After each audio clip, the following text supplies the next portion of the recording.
বাম কংগ্রেসের সঙ্গে আসন সমঝোতা নিয়ে চাপানুতর চলছিল। ৮ আসনে প্রার্থী দেওয়ার ইচ্ছা প্রকাশ করেছিল দল। তালিকায় বারাসত, বসিরহাট, মথুরাপুর, যাদবপুর, উলুবেড়িয়া, শ্রীরামপুর, মালদা, দক্ষিণ ও মুর্শিদাবাদের কথা শোনা গিয়েছিল।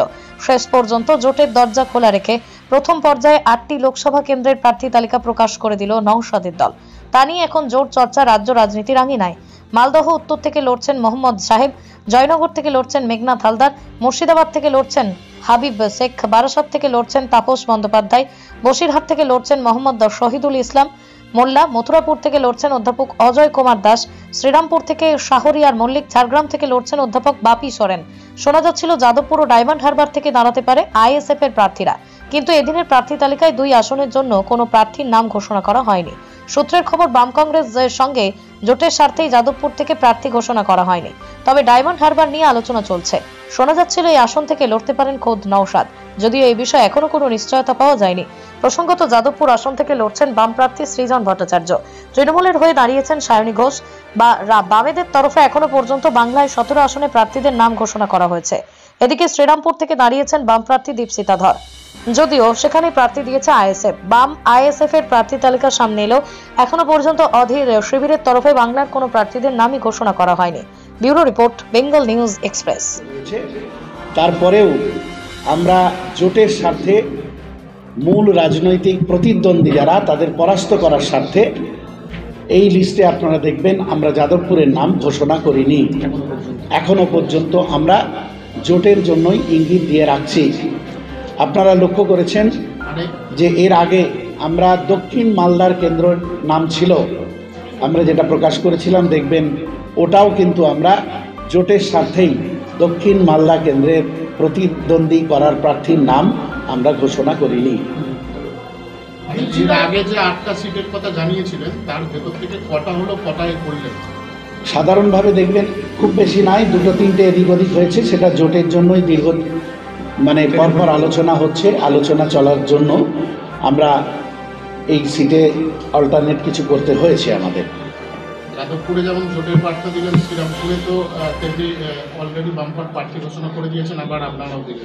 দেখুন, বিষয়টা হচ্ছে যে আমরা আগেই যে লিস্ট দিয়েছিলাম তাতে আমরা বলেছিলাম প্রত্যেকটা আমাদের দাবির পিছনে ছিল যুক্তি। শ্রীরামপুর লোকসভা কেন্দ্র আমাদের, এটা কোনো সেন্টিমেন্ট শুধু নয় যে এটা আইএসএফের জন্মভূমি। সবচেয়ে বড় কথা, শ্রীরামপুরে 5টা বিধানসভা কেন্দ্রে আমাদের সাংগঠনিক অবস্থা যথেষ্ট মজবুত। বিগত বিধানসভা নির্বাচনেও তার প্রমাণ পেয়েছেন আমাদের যারা জোট শরিক হতে চাইছেন বা আমরা যাদেরকে জোট শরিক করতে চাইছি তারাও জানেন, আপনারাও জানেন, মিডিয়া বন্ধুরাও জানেন যে 5টা বিধানসভাতে শ্রীরামপুরে যথেষ্ট সাংগঠনিক শক্তি আমাদের মজবুত। তাই আমরা বরং আমাদের জোট শরিক যাদের সঙ্গে আসন সমঝোতা হবে তাদের প্রত্যেককে আমরা আহ্বান জানাবো, আসুন, মূল লক্ষ্য যেহেতু বিজেপি তৃণমূলকে পরাস্ত করা, তাই সাংগঠনিক বাস্তবতাকে মেনে নিয়ে আমরা প্রতিদ্বন্দ্বিতা করি, সবচেয়ে ভালো হবে এটাই। ডায়মন্ড হারবারে মুসা সিদ্দিকী দাঁড়াবেন বলেছিলেন, বারবার বিজেপিও হেভিওয়েট প্রার্থী করেছে, সেখানে আইএসএফ এর প্রার্থী তালিকায় সাদামাটা অপরিচিত সব মুখ। দেখুন, আইএসএফ তো লিডার তৈরি করতে চাইছে। পরিচিত মুখ দিয়ে কী হবে? পার্লামেন্টে গিয়ে টিকটক করবে?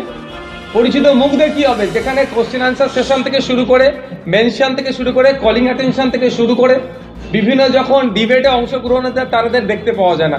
যেখানে ন্যাশনাল অ্যাভারেজে হচ্ছে 79% অ্যাটেন্ডেন্স, সেখানে ওয়েস্ট বেঙ্গল থেকে যারা ওই হেভিওয়েট পাঠিয়ে তাদের অ্যাটেন্ডেন্স কি দেখুন না। উপনির্বাচনে জয়লাভ করেছিলেন বর্তমান তৃণমূল কংগ্রেসের, যিনি আবার তাদেরকে নমিনেট করছেন আসানসোলের এমপি। ভারতবর্ষের মধ্যে যে কটা এমপি কথা বলেনি পার্লামেন্টে গিয়ে, একটা কথা বলেনি, তার মধ্যে আসানসোলের এমপি আছেন। তাহলে ওই ধরনের হেভিওয়েটে আমরা বিশ্বাসী নয়। আমরা বিশ্বাসী মাটির মানুষকে, তাদেরকে আমরা নির্বাচিত করে জনগণের জনপ্রতিনিধি করে আমরা পার্লামেন্টে পাঠাতে চাই। যেমন আমাদের অধ্যাপক বাপি সোরেন মহাশয়, আপনারা তার একটু পাস্ট রেকর্ডটা দেখবেন। হয়তো টিভির সামনে আসেনি ঠিক কথা, কিন্তু তিনি মানুষের জন্য, সোসাইটির জন্য তার অনেক বড় জব ছেড়ে তিনি এখন অধ্যাপনার কাজে লেগে হবে বলে এই ধরনের আরও যারা আমাদের ক্যান্ডিডেট যারা আমরা দিচ্ছি, দেখবেন প্রত্যেকেরই শিকড়টা মাটির সাথে জুড়ে আছে। আমরা এই ধরনেরই মানুষকে আইনসভার মধ্যে পাঠাতে চাই, তাদেরকে হারাতে হবে। আর ওই বিজেপিকে বাংলায় যারা স্থান করে দিয়েছে তৃণমূল, তাদেরকেও পরাস্ত করতে হবে। সেই দুটো শক্তিকে পরাস্ত করার জন্য এখনো পর্যন্ত বাম এবং কংগ্রেসের প্রতি আমাদের পক্ষ থেকে পজিটিভ বার্তা। আমরা রাজ্যবাসীকে যে দুর্নীতির হাত থেকে বাঁচানোর জন্য আর বিজেপির সাম্প্রদায়িক শক্তির হাত থেকে বাঁচানোর জন্য এখন আমাদের পক্ষ থেকে পজিটিভগুলোর নাম মাস্টার সাহেব এখন বললো না।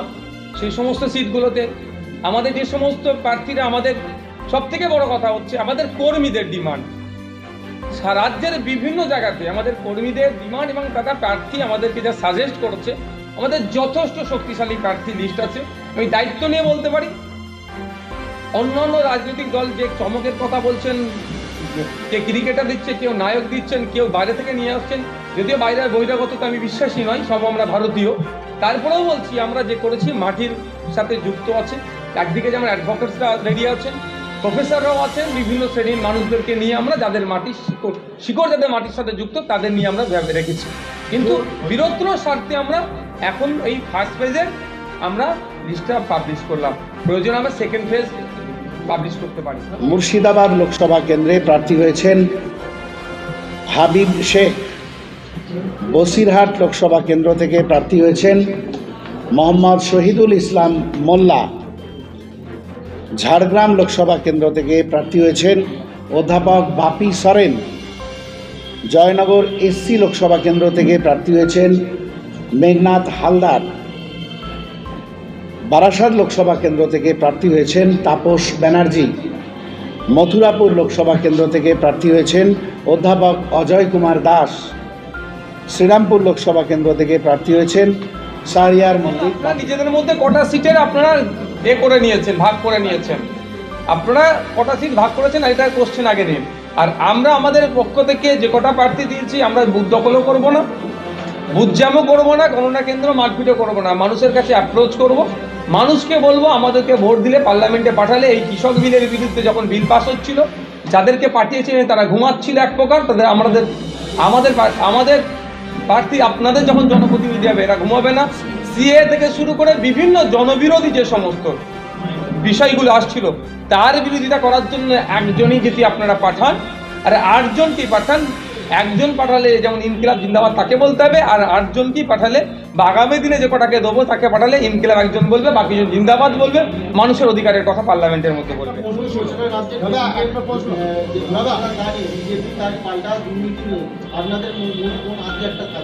কেন্দ্রের বঞ্চনা, তৃণমূল দুর্নীতি, এরা আপনার পরিপূরক। আমাদের সমগ্র বিষয় এটা দেশ গঠনের, দেশের দায়িত্ব কার হাতে থাকবে তার নির্বাচন হচ্ছে। আর সেখানে 143 কোটি মানুষের মধ্যে 140 কোটি প্লাস মানুষের 543 জন জনপ্রতিনিধি যাবে। সুতরাং ইস্যুতে একটা ছোট ওই দুর্নীতি আর বঞ্চনাতে তো সীমাবদ্ধ থাকবে না, আরও অনেক কিছু আছে। অ্যাটমসফিয়ার নেওয়া হচ্ছে, আপনার ইকোসিস্টেম ব্রেক হচ্ছে, পরিবেশ ধ্বংস করে দিচ্ছে, জল জমি জঙ্গল থেকে আপনার অধিকার কেড়ে নিচ্ছে আমার আদিবাসীদের, এসসি সংরক্ষণ ঠিকঠাক পালন হচ্ছে না, অনেক ইস্যু আছে, সেগুলো সবটাই উত্থাপন হবে। পার্টির প্রধান মুখ নৌসাদ সিদ্দিকী ভাইজান তিনি ইচ্ছা প্রকাশ করেছিলেন এবং গতকালও তিনি আমাদের সঙ্গে এ বিষয়ে ইচ্ছা প্রকাশ করে অন্তত জোর দিচ্ছেন যে আমি যেহেতু ইচ্ছা প্রকাশ করেছি আমি ডায়মন্ড হারবারেই প্রতিদ্বন্দ্বিতা করব। কিন্তু এ বিষয়ে তো আমাদের আলাপ আলোচনা করতে হচ্ছে, অনেকগুলো বিষয় নিয়ে আলোচনা করতে হচ্ছে। পার্টির মধ্যে ডায়মন্ড হারবারের কর্মী, সমর্থক, দরদি, দক্ষিণ 24 পরগনা জেলার নেতৃত্ব সবাই আর নৌসাদ ভাইজান সহ সবাই চাইছেন তাকেই প্রতিদ্বন্দ্বী হিসাবে ওখানে দাঁড় করাতে। স্কয়ার ফুট নাকি নাম বলে ডাকে তো। আচ্ছা, কথা হচ্ছে নওশাদ সিদ্দিকীর হারাবার কিছু নেই আর পাওয়ারও কিছু নেই। আমি অপেক্ষায় আছি, এই যে দুজনের সামনে পিছনে বসে আছে, রাইট সাইডে যে আছে সব থেকে বেশি, এই আজকে বলে দিচ্ছি পাবলিক ডোমেইনে, সব থেকে বেশি আমাকে কন্টেস্ট না করতে দেওয়ার জন্য যিনি জোরাজুরি করছেন তার মধ্যে একজন। কারণটা কি হয়তো পরে বলতে পারবে, এখন হয়তো যদি পাবলিক ডোমেইনে বলে তারপরেও বলছি দলের গণতন্ত্র আছে, দল একটা জায়গায় এসে দাঁড়িয়েছে, একাধিক মত উঠে এসেছিল, সেখান থেকে এটা আমাকে দল বলেছেন 7th ফেজে ইলেকশন আছে, অত তাড়াহুড়ো আপনার করার যে অবস্থায় ছিলাম, আজকেও আমি 100% ওই এনার্জিতেই আছি। জোটের বার্তাই বা কি জানেন? দেখুন, ইতিপূর্বে আমাদের মাস্টার সাহেব কথা বলেছেন আপনাদেরকে, আমাদের পার্টির ওয়ার্কিং প্রেসিডেন্ট, তারপর আর কোনো কথা আমাদের না করাটাই উত্তম, যে আমরা একটু এগিয়ে যাচ্ছি, লেফট বা কংগ্রেসের পক্ষ থেকেও তারা এগিয়ে আসবে, এটা আমরা আশা করছি। সুতরাং আমরা প্রথম ফেজের আমাদের পক্ষ থেকে প্রথম পর্যায়ে আমরা ক্যান্ডিডেটের লিস্ট, প্রার্থীর লিস্ট আমরা ঘোষণা করেছি। এরপরে সেকেন্ড থার্ড, প্রয়োজনে সেকেন্ড বা থার্ডও করতে পারি, সেটা সময় কথা বলবে। কিন্তু সেকেন্ড ফেজের ক্ষেত্রেও আমরা যে ঘোষণা করব, তারা যদি আমাদের দিক থেকে জোটের বার্তা নিয়ে হাত বাড়িয়ে দেয়, তাহলে আশা করছি এই যে কোশ্চেন করছেন, আর কোশ্চেনের সময় থাকবে না। আমাদের পক্ষ থেকে 100% আমরা পজিটিভ আছি, কারণ বামেরা সবসময় তাদের সেন্টিমেন্ট বলে যাদবপুর, আর আমাদেরও সেন্টিমেন্ট হচ্ছে যাদবপুর। কারণ ওখানে যে 7টা সেগমেন্ট আছে, 7টা বিধানসভা আছে, তার মধ্যে একটাতে আমরা শুধু জিতে আছি। আর বাকি যদি কেউ বলে যে শুধু ভাঙড়টা নয়, সোনারপুর উত্তর দক্ষিণ থেকে শুরু করে বারাইপুর পূর্ব পশ্চিম এবং টালিগঞ্জ আমাদের ভালো কাজ চলছে, যেখানে আমাদের প্রচুর ভোট আছে, আমরা আর ভালো লড়াই দিতে পারবো ওখানে। পরবর্তীকালে যখন আসল সমঝোতা বা কিছু হবে, কর্মীদের কাছে কি বার্তা দেবেন? দেখুন, আমাদের কর্মীদের জানে আইএসএফ যেটা করবেন তাদের ভালোর জন্য করে, সুতরাং আমাদের ক্ষেত্রে সেটা কোনো সমস্যা হবে না। বাকি যে রাজনৈতিক দলগুলো আছে তাদেরকে কোশ্চেন করুন, কীভাবে তারা পজিটিভ করাবেন কি নেগেটিভ করাবেন, তারা বলতে পারবে। বিধানসভা ভোটে তো একটা অভিযোগ উঠেছিল, কংগ্রেস ভোট দেয়নি বা এসএফ লোক ভোট দেয়নি। না, আইএসএফ আমি বুথ ধরে দেখাতে পারি, কিন্তু আমার সাথে একটা চ্যালেঞ্জে আছে, বুথ ধরে দেখাতে পারবো আইএসএফ ভোট কোথায় কোথায় কাদেরকে কতটা করে দিয়েছে। এবার প্রশ্ন থেকে যাচ্ছে আইএসএফকে কারা কতটা ভোট দিয়েছে, স্যার তার ডকুমেন্টসও আমাদের কাছে আছে, কিন্তু সেগুলোকে ভাবার সময় এখন আমাদের না। পাস্ট ইজ পাস্ট, তাকে শিক্ষা নিচ্ছি, তারপর যাইব। যদি জোট করেই আমাদের লড়াই হয় বা অনেকের ভাষায় শেয়ারিং করে যদি লড়াই হয়, কিন্তু লড়াইটা সত্যিকারের হয়।